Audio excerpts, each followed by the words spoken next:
সেদিন রাতে হঠাৎ করে মেয়ে বলছে, মা আমি মুরগি খাবো, ভাজা ভাজা ঝাল ঝাল মুরগি খাবো। সে আবার কেমন মুরগি, আমি তো রান্না করিনি কখনো, ভাজা ভাজা ঝাল ঝাল মুরগি খাবে। তাই ভাবলাম চিকেন তান্দুরি করে দিই। এই যে ভাবা সেই কাজ, রাতেই আর কি মাংস আনিয়ে তারপরে এই যে মাংস ম্যারিনেট করে নিচ্ছিলাম। রসুন বাটা, পেঁয়াজ বাটা, আদা বাটা, টক দই আর হলো ঝালের গুঁড়া। আর তার আগে আমি গরম তেলে একটু ঘি দিয়ে হালকা বেসন আর ঝালের গুঁড়া দিয়ে এটা আর কি ভেজে নিচ্ছিলাম। ভেজে নিয়ে তারপরে ওইটা দিয়ে দিলাম। পুরো ভালোভাবে ম্যারিনেট করে কিছুক্ষণ রাখবেন, আধা ঘন্টা, কিন্তু আমার সে টাইমটা ছিল না। রাখলে ভালো হয়, মশলাটা ভালো ঢোকে। তারপরে গরম তেলে হালকা ঘি বা বাটার দেবেন, বাটার বাড়িতে ছিল না, ঘি দিয়ে আর কি ভেজে নিলাম। কম আঁচে প্রথমে একটু জোরে গরম তেলটা করে নেবেন, তারপরে ভেজে নেবেন।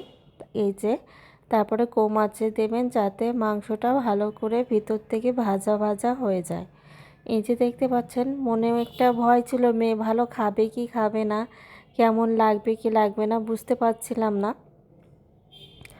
আমি তো যে প্রথমেই বলা যায় করা, এরকম কখনো করা হয়নি। এমনি ঝাল মুরগি রোস্ট এমন করা, তান্দুরি চিকেন কখনো করা হয়নি।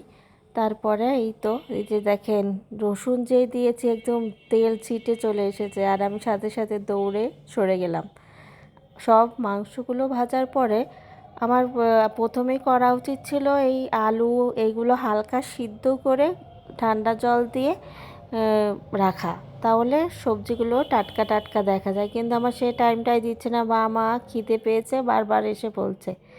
তাই আমি একবারেই ভেজে নিলাম। এইখানে সব কিছু ওই তেলেই মশলা যেইটুকু ছিল তাই দিয়েই সব ভেজে নিলাম। ক্যাপসিকাম, বরবটি, আলু আর লেবু দিয়েছিলাম উপর দিয়ে, আর এই যে সাদা তিল দিয়ে দিলাম।